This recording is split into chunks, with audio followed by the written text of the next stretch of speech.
Hello everyone, today we are going to study Standard 10 English, lesson number 2.5, Let's March.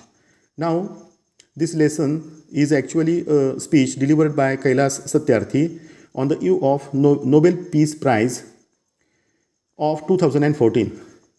Now, Kailas Satyarthi is an Indian children's rights and education advocate and an activist against child labor.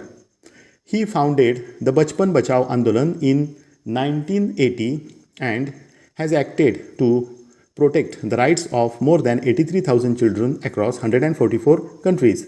He is honored with many awards including Nobel Peace Prize of 2014. He had addressed this speech on the eve of Nobel Prize distribution ceremony. Now, this lesson is written in very simple English, so I am going to read out the lesson. I think no more explanation is required.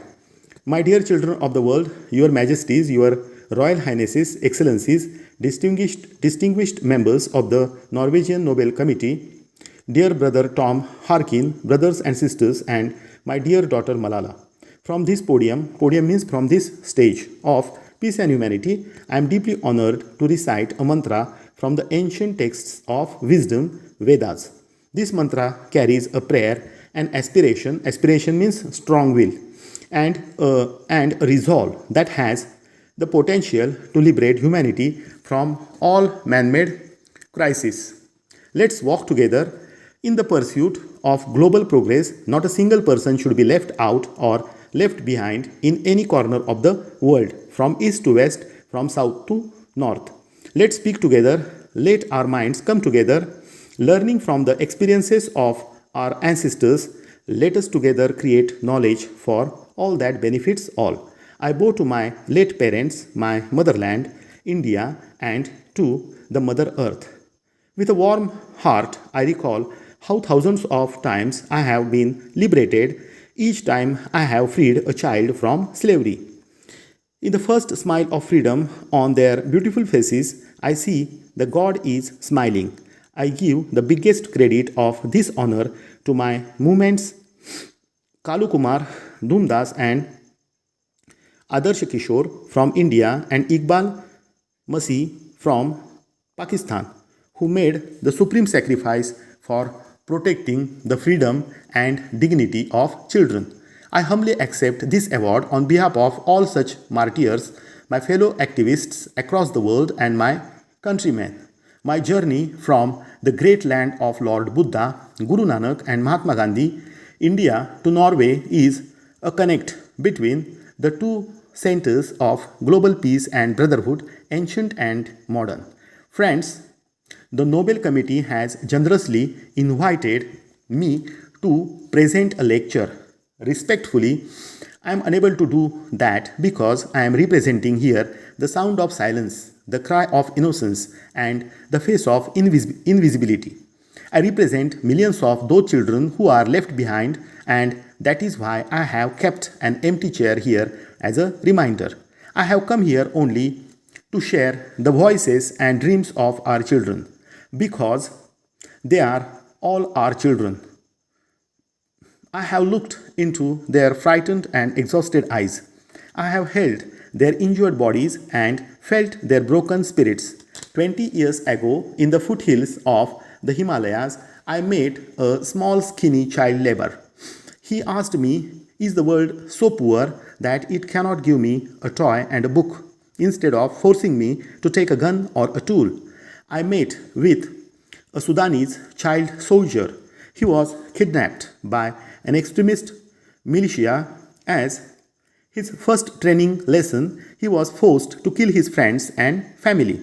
He asked me, what is my fault? Friends, all the great religions teach us to care for our children. Jesus said, let the children come to me, do not hinder them, for the kingdom of God belongs to them. The Holy Quran says, kill not your children because of poverty. Friends, there is no greater violence than to deny the dreams of our children. Therefore, I refuse to accept that all the temples and mosques and churches and prayer houses have no place for the dreams of our children. I refuse to accept that the world is so poor when just 1 week of global military expenditure can bring all the children to classrooms. I refuse to accept that all the laws and constitutions, police and judges are unable to protect our children. I refuse to accept that the shackles means chains, of slavery can ever be stronger than the quest for freedom. I refuse to accept here. My only aim in life is that every child is free to be a child, free to grow and develop, free to eat, sleep and see daylight, free to laugh and cry, free to play and learn, free to go to school, and above all, free to dream. I have the privilege of working with many courageous people who have the same aim. We have never given up against any threat or attack, and we never will. We have made progress in the last couple of decades. We have reduced the number of out-of-school children by half. We have reduced the number of child laborers by a third. We have reduced child mortality and malnutrition, and we have prevented millions of child deaths. But let us make no mistake, great challenges still remain. Friends, the biggest challenge or biggest crisis knocking on the doors of humankind is fear and intolerance. We have utterly failed our children in imparting an education that gives the meaning and objective of life, an education that gives a sense of global citizenship among the youth. I am afraid that the day is not very far away when the cumulative result of this failure will culminate in an unprecedented violence, and that will be suicidal for humankind. Rights, security, hope can only be restored through education. Young people like Malala, I have started calling her my daughter Malala, not just Malala. So my daughter Malala and other daughters, including Kayanat, in fact, two Kayanats and Shahjia, and the daughters from Africa and from all over the world, they are rising up and choosing peace over violence, tolerance over extremism, and courage over fear.